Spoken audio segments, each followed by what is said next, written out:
Hello, Mr. Leopard. Looks like Tingana. Hello, big boy.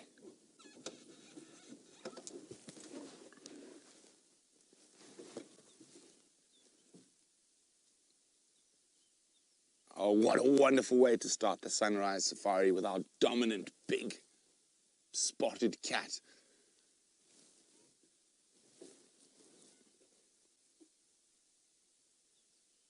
There we go. So, I think he must have passed just behind Jamie, because Jamie's come through here and headed up towards Impala Road. Now, she had kudu alarm calling there, so it could be shadow in that area, so we could have multiple leopards close by on this sunrise safari. Standing by. Balanites tree.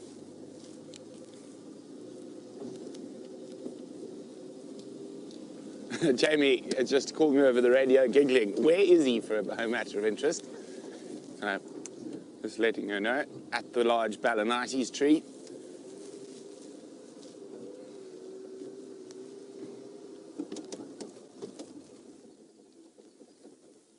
Hello, big boy.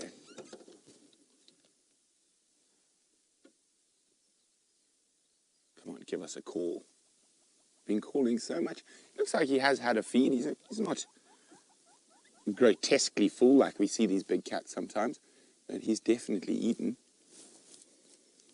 There we go. He's going to go scent mark on the tree that has embarrassed me slightly in the not too distant past.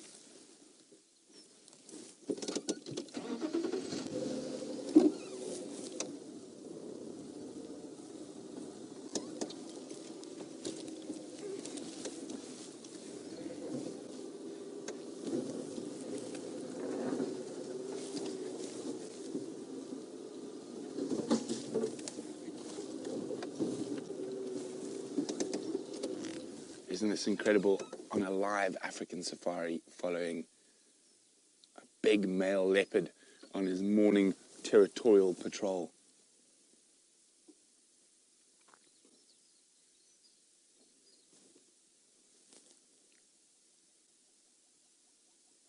Now he's going to take us on an adventure if he keeps on that route.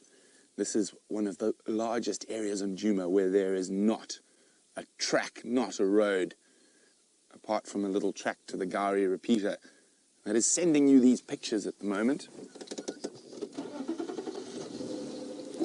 Now, this is a famous block for falling into aardvark holes.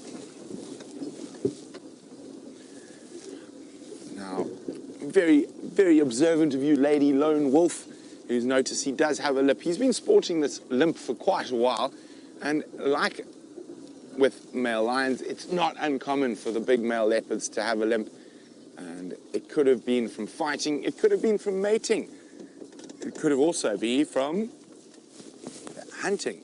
So even though I would say his limp has improved massively since the last time I had a good view of him,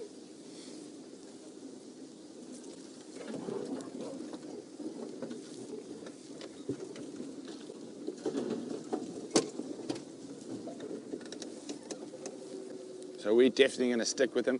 He is heading to the southwest, so there's a strong possibility he's going to go visit Arathusa. But I think it's probably going to take him half an hour or so to get that side.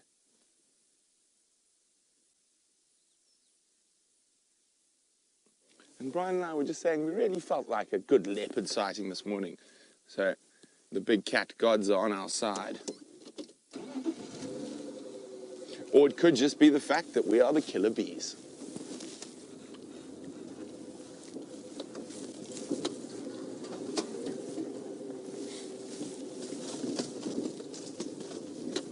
When a leopard's tail is curled up like that, normally just walking, if they raise their tail, it's a sign of, okay, you got me, you spotted me.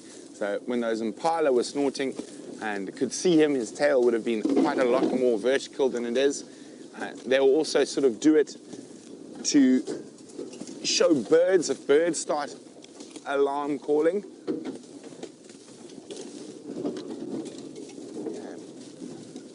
Just trying to find a route through this block to get into a good spot to see him.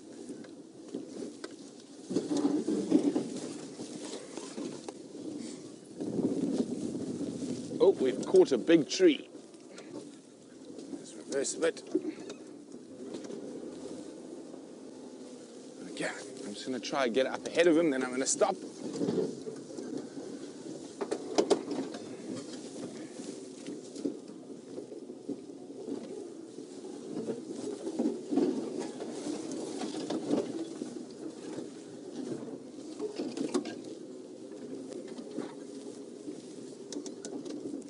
There we go. He might walk right at us now. Now, if there's anyone new and you're wondering, oh my goodness, how can we get so close to one of Africa's dominant predators? Now, it's by giving him his space. You see, I've parked a bit far from him. So if he wants to walk close to us, then I let him do that. And he's grown up as a cub with vehicles, so he is used to it. Just 1 second, I've got to be on the game drive. Morning, Tax. I've got Tingana. I'm heading southwest from the Balanites tree.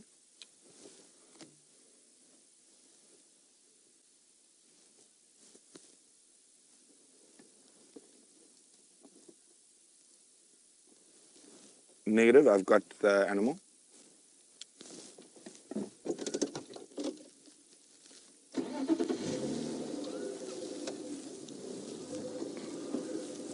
If you come straight to the Balanites tree, he's from the straight southwest from there in the block to the south of the Gari Repeater.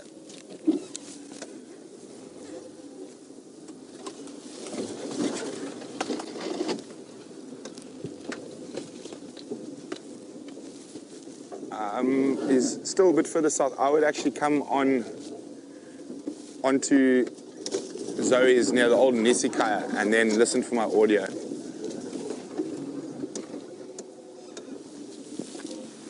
Sorry about that, I'm just letting Taxon, who's the ranger from Djuma, know where we are.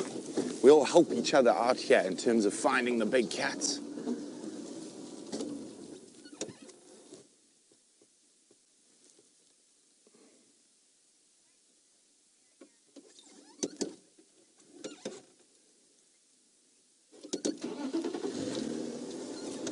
Marianne, wonderful to have you with us. Marianne, what's the point of a big male having such a thick neck? Well, Marianne, it's because he has to fight with other male leopards. So like a male lion's got the big mane, a male leopard's got a big thick neck to protect his vital areas like his throat from another male being able to grip onto it and do him some damage. So when leopards fight, it's generally front on, so lots of patting at the face and the neck, and if they try, actually grab around the neck. And that's why they have that thick neck, as an extra layer of protection. So I'm going to let you enjoy him. Well, I just called taxi. Tax, come quickly a little bit. He's walking quite fast.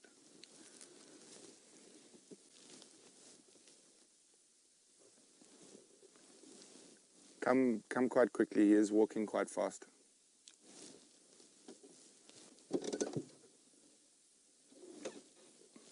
Affirm.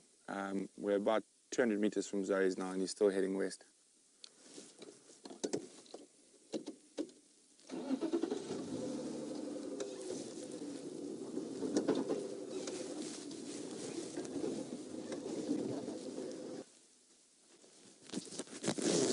Oh, there you go, scent marking.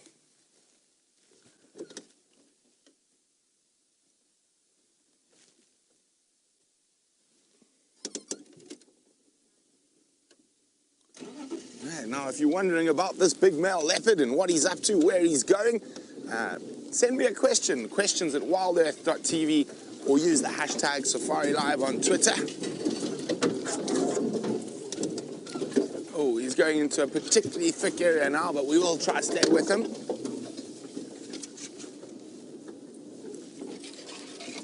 Now, he's marching and he's spraying urine on bushes as he goes. Now, it's a wonderful smell, leopard urine, and I think a lot of you are going to go, oh, gross, how can you say that? Well, it smells like buttered popcorn, and I'm just trying to figure out where he's going to pop out now.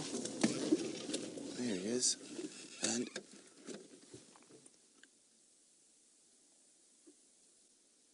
as he stops, he listens.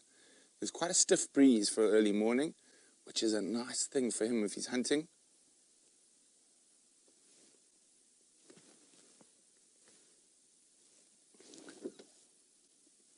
Attacks keep coming southwest.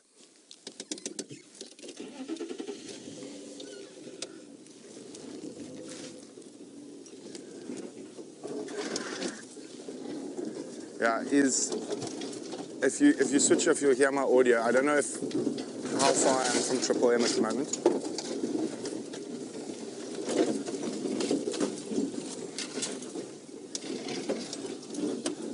Okay. So he's taken us through one aardvark, and another aardvark central. There are lots of holes. Am I going to be able to nip through them without falling in? Here's the next question.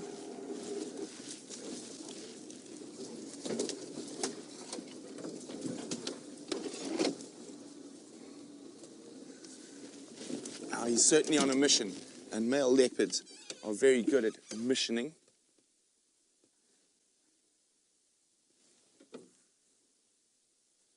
Now, a male leopard can easily walk 10 or 12 kilometers on his nightly patrols.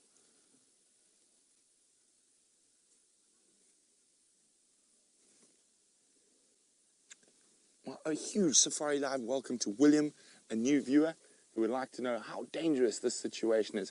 Not at all, William. As long as we drive respectfully and carefully around him and don't put him in any pressure or corner him, he will continue moving as if we weren't even here. Tax, I'm straight south from you now. I'm straight south. I don't know if you can see a big shedulu. I'm just on the other side of that shedulu. He's now heading a little bit more south.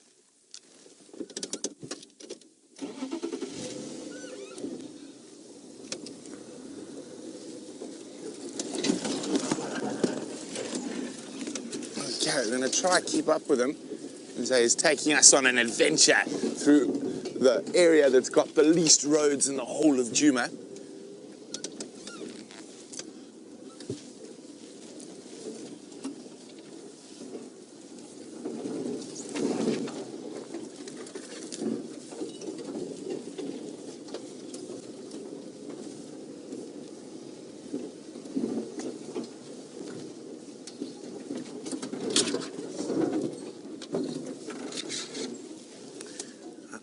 Morning, Shelley. Shelley's wondering, oh, that's a car killer. We're not going to get under that one. He's wondering, is Tingana hunting a leopardess to steal her kill? Well, if he happens to come across a leopardess who's got a kill, he will steal it. But at the moment, I would say he's on territorial patrol.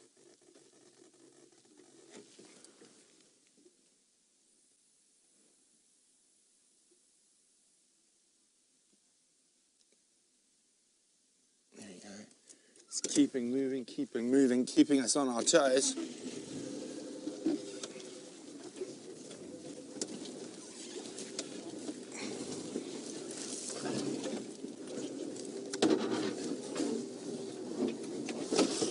Okay, so I'm going into a patch of quite serious bush and holes, so I need to concentrate. So while I concentrate, let's go back and see how Jamie's doing. We're going to follow him across that boundary, and I'll need to figure out our next move.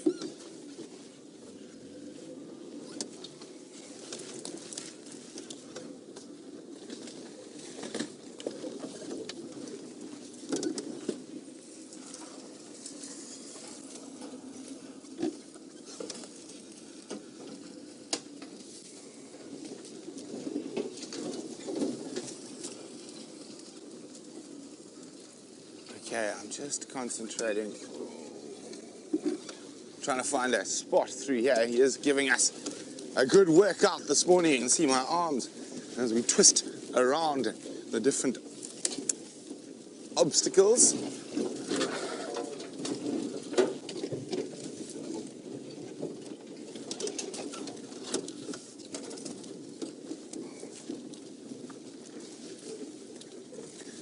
Hi, Tasha. Oh. Now, Tasha's wondering, how long does it take a leopard to patrol their territory? Well, it completely depends on the leopard. So, Tingana has actually got one of the biggest territories in the whole Sabi Sands, probably close on 3,000 or 4,000 hectares. He can probably patrol it in 2 or 3 days if he's walking like he is at the moment. Normally, he'll take about a week. Now, other leopards that live further south in the Sabi Sands along the Sand River have much smaller territories, around 1,000 hectares, because the prey and female density is higher along the rivers. Oh, look at this, it's going to be beautiful, Brian. There we go, we've got the rising sun, we've got our dominant male leopard. Isn't this just exquisite?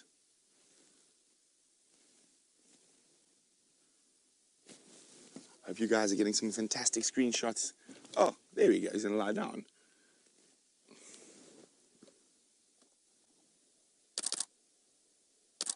So if you hear that clickety-click, that's just me getting a few pictures. There we go, time for some preening.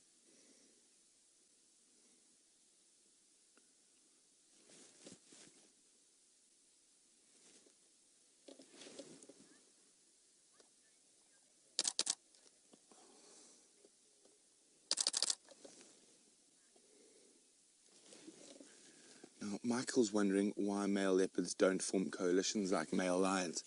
Now, Michael, it's very simple. Leopards are designed to be solitary animals, and for them, there's far more benefit in being alone and having multiple females just to themselves and defending a territory than being in a coalition. They'd have to share food. They don't need an area as big as lions, so they don't need as much food as a lion, so there's no real evolutionary benefit for leopards to become social. Also, their hunting strategy is as an ambush predator. Lions are also ambush predators, but less so than leopards, because lions hunt big things like buffalo and hippopotamus, where if you've been spotted, it's not too much the worst thing. It's more of a war of attrition.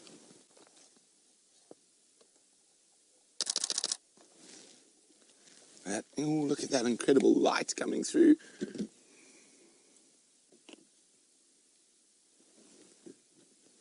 He's up and mobile again. So he's going to walk right into the light. Get ready with the screenshots. I can't resist but snap a few pictures. Beautiful, beautiful, beautiful.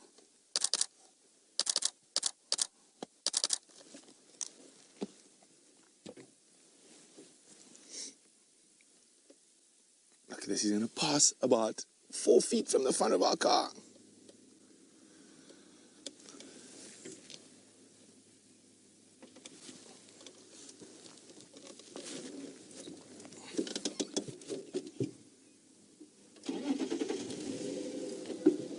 Of us, because we can follow across to Arathusa and tax cards.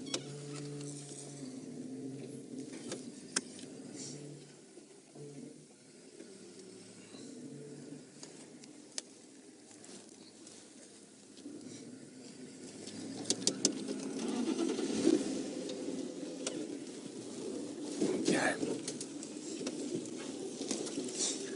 Now he has taken us through some incredibly difficult areas, and he's going to do the same on Arathusa if he crosses straight to the west, which it looks like he's going to.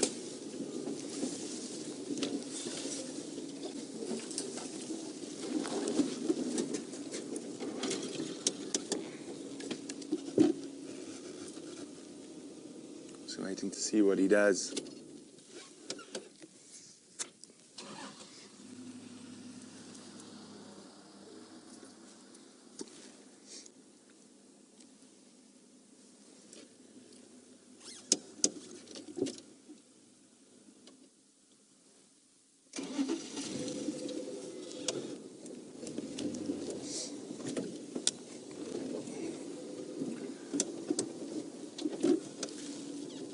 stations. Tingana is now crossed into Arathusa. He is mobile south, parallel to Gowrie Main, about 100 meters to the west of Zebra Drive. Best access still Gowrie Main or Zebra Drive. One station here.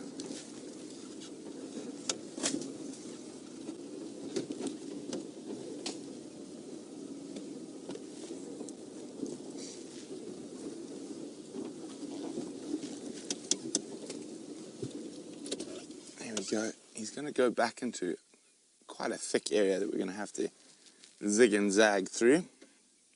So we're going to stick with him.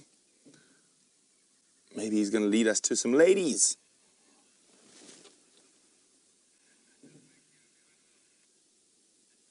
So while we watch him disappear, let's go back to Jamie. Mobile south, and fortunately for us, he's heading towards a road, so he's just crossed a road, but now he's going to head towards another one, which of course makes our life a little bit easier. Not so much bashing and crashing.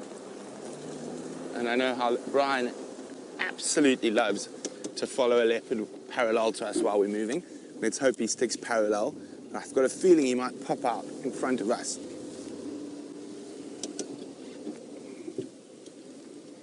There he is.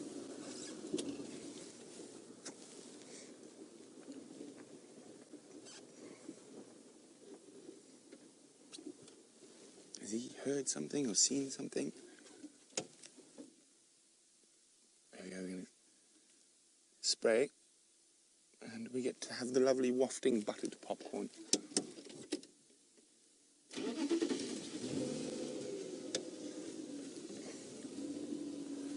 Well, he's now on Zebra Drive heading south.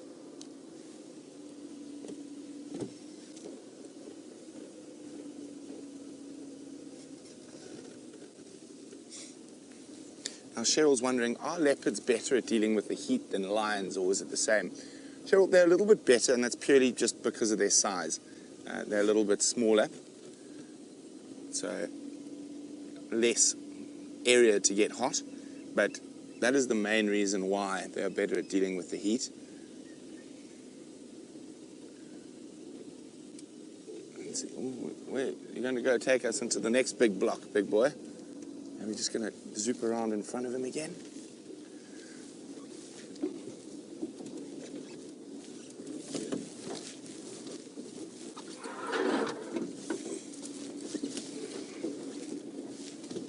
Oh, I think we're going to get some nice, get ready for some good screenshots.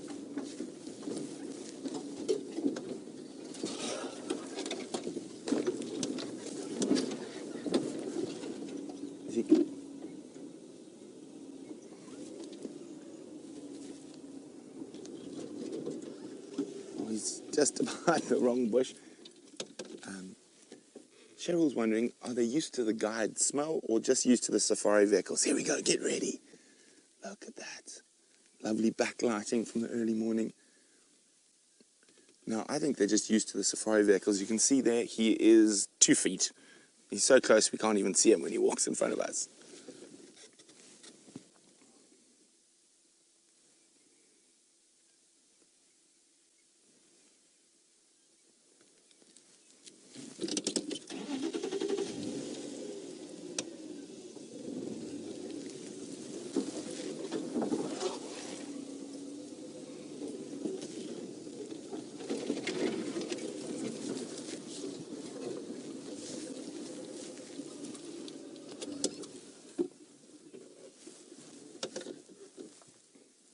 Look at that, you can see that massive neck of a male leopard. And Brendan, who's a new viewer, welcome Brendan, who's in Canberra, the capital of Australia. And Brendan's wondering, oh, hang on, look at his ears moving. I've suddenly drawn a complete blank, what Brendan in Canberra was asking. What does Tingana's name mean? So it means shy. So when he first came into this area, he was a little bit nervous around the vehicles. But as you drive respectfully, they become very used to the vehicles. We track the leopards on foot as well quite often.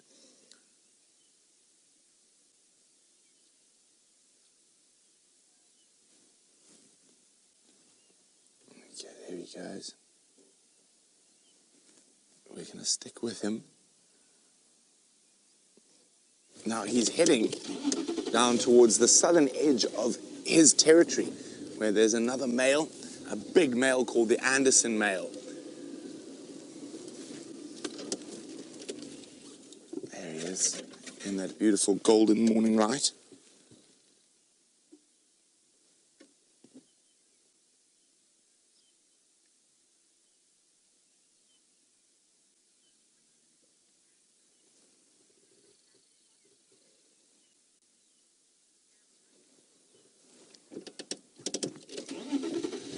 Now, Shamsung's wondering, would the black spots help with reflecting heat? No, they wouldn't. If anything, black actually draws in heat, and that's why you'll notice when they're really hot, they lie with their legs open to expose the white. White helps to dispel heat, but the black spots are there for camouflage.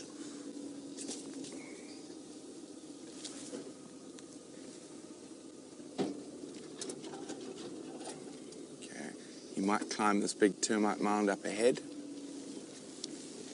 He's going to stop for a quick scent mark. Let's just see. Before I move, I want to see if he's going to go to the left or the right of the termite mound. Looks like left, which means we got to change our route.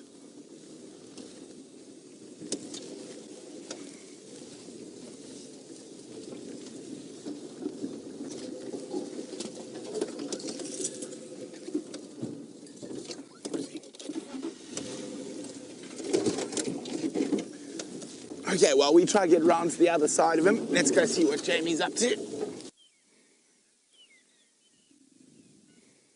So there we go. There he is. Look at that. Squirrels just spotted him.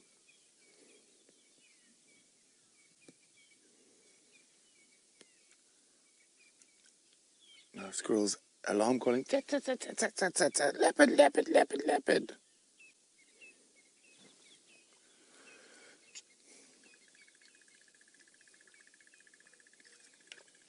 Isn't that stunning? Big male leopard in the early morning light.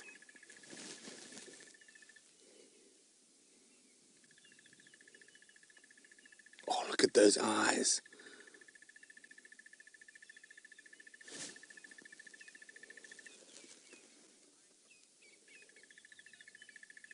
And yeah, the very, very loud crested barbet calling as well.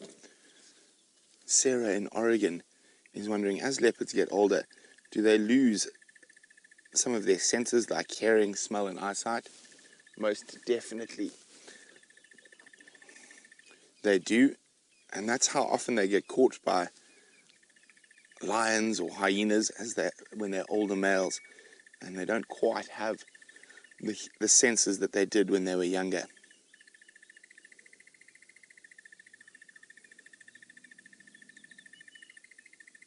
Oh, very loud crested barbet.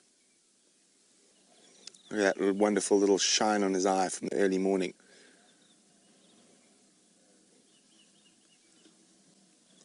So he's walked quite a long distance. I mean, I've been hearing him since about 4 o'clock this morning. Oh, he's tired, kitty. And I'd say he's probably walked 7 or 8 Ks since the first rasping call I heard in the early morning.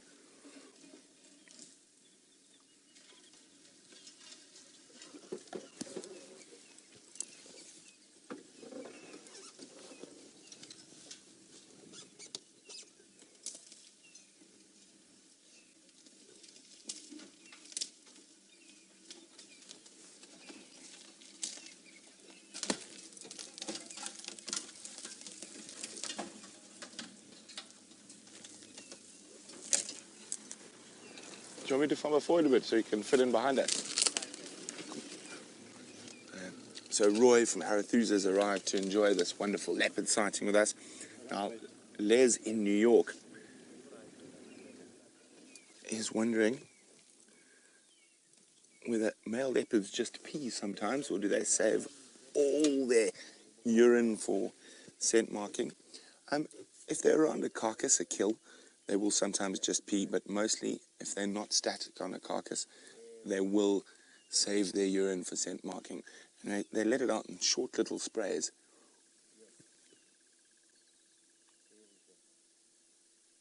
Isn't it absolutely stunning?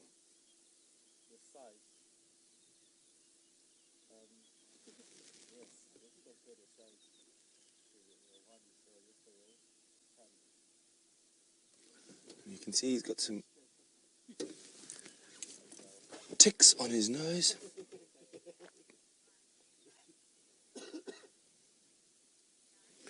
Now Jared's wondering, do we know where Tingana came from and did he have any litter mates? Jared, we're not sure. He's one of the male leopards who sort of just appeared, so which more likely he means he came from a very thick area with not too many roads called Ottawa, which is to the west of us. That's most likely where he came from, but we can't be sure.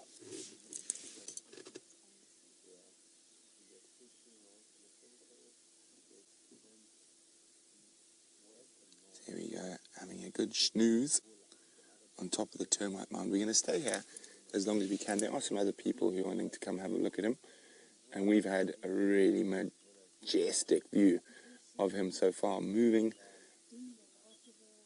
and now sitting atop a termite mound.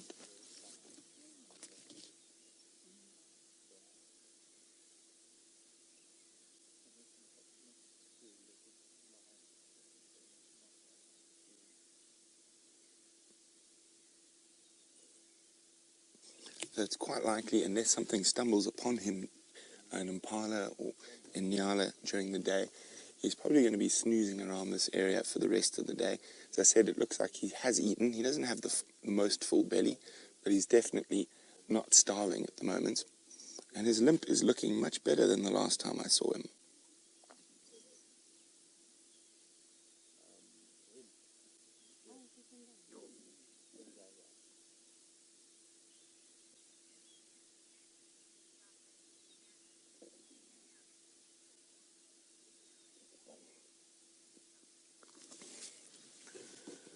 Now Lucy in South Bend, Indiana is wondering, do male leopards soar more than female leopards? They do generally. So they're far more aggressive in their defensive territories. Now the main reason for this is because female leopards normally sequester a section of their territory to one of their daughters. So it's more often that a female leopard her territories are surrounded by her daughters. Now, if we look at Karula, for example, she's got Shadow to the west of her, and she's got Tundi to the east of her. So two of those territories she probably doesn't patrol as heavily because they are relatives of hers, whereas he has no relatives in this area, apart from, of course, possibly some of the current offspring of Karula, Tundi, and Shadow. But it's very difficult to say for sure that he's the dad without genetics, because female leopards will mate with multiple males to ensure any male that they might come across is under the impression that they're the father.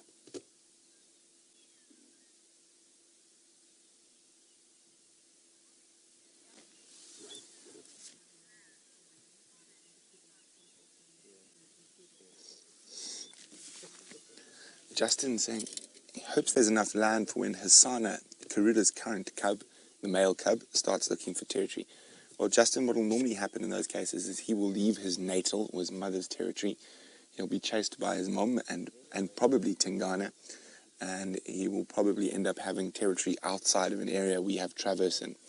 Now, the reason for this is to stop inbreeding. Even though big cats can inbreed for up to 6 generations without any adverse effects, if they keep inbreeding, obviously certain negative genetic traits might start coming through.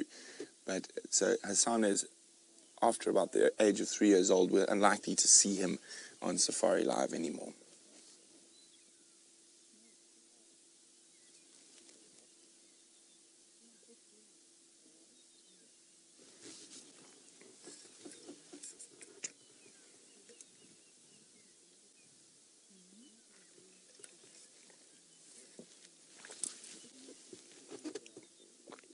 Now, I haven't seen Tingana in quite a while.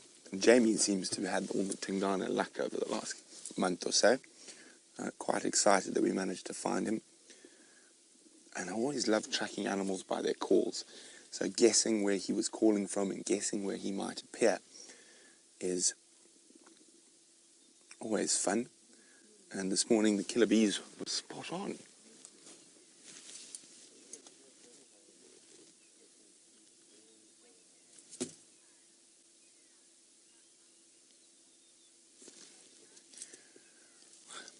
Penny Pine's wondering, is he on top of this termite mound for warmth? I would say more from a vantage point, Penny. It's not an active termite mound, so there are no currently open chimneys that are exuding warm air, and it's not that cold this morning compared to what it has been over the last while. I think there's some warthog holes there, and he is a great lover of warthogs and aardvarks, both hole dwellers. And the only aardvark I've seen in the last year here has been up a tree with him eating it.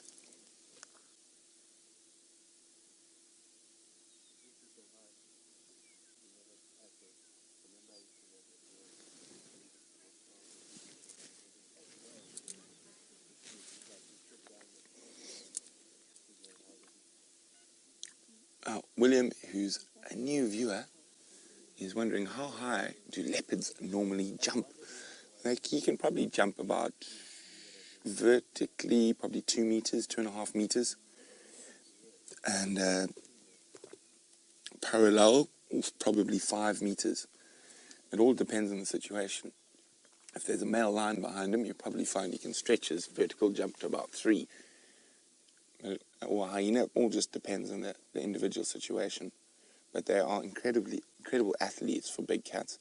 They're able to show incredible dexterity and versatility up in the boughs of trees. And now he's got a very irritating little bird that I noticed land next to him. He's going to shout at him, a little rattling cysticula. Beep, beep, beep, beep.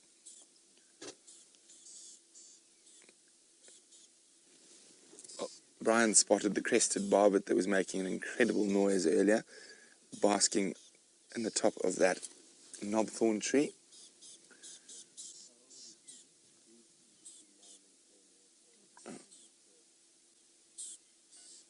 And we can still hear those testiculars. Oh, there's a pair of crested barbets. Now, the testiculars are in the little quarry bush to the right of him. So you can see him there, Brian. Zoom, center, almost dead center frame. A little bit further to the right. Up a little bit. There we go, center. There we go. There's the little rattling testicular. He's unimpressed at having a leopard on its termite mound.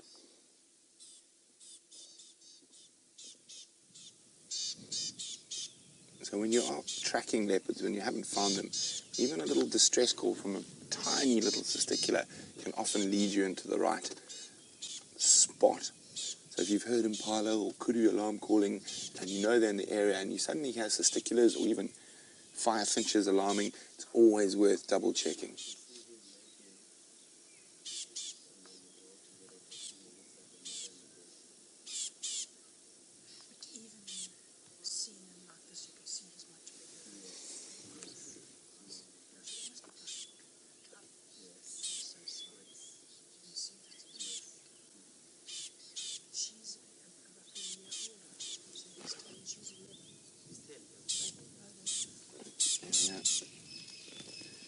He's doing his best to ignore them.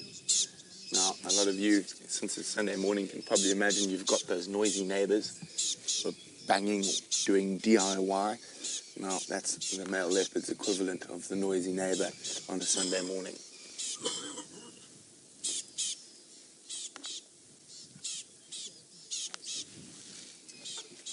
Who's coming, Roy? No standbys. WildEarthTV is too much talk.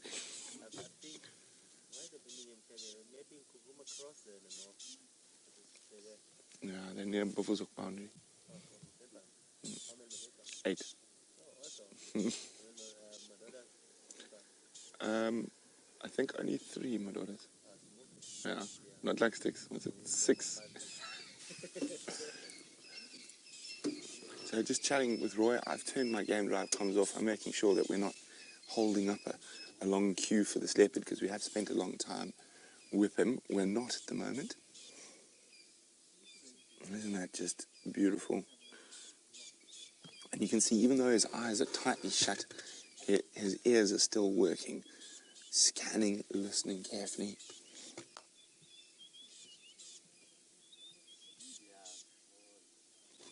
You can see how tatty his ears are, and those are mostly from biting flies.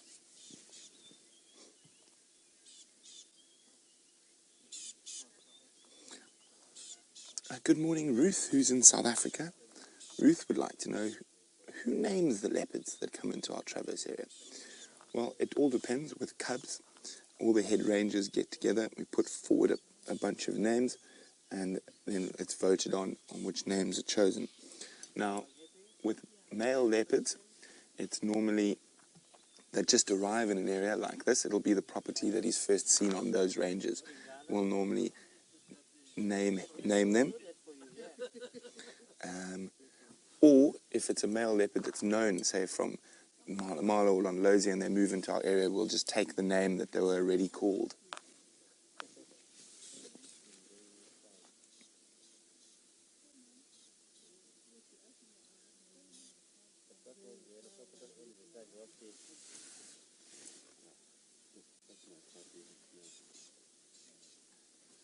That's not Elvis. Here we go, heads up.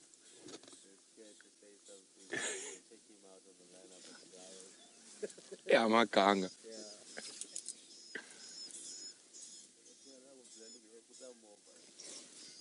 Okay, well, there are some vehicles wanting to come in here now, so let's go back to Jamie.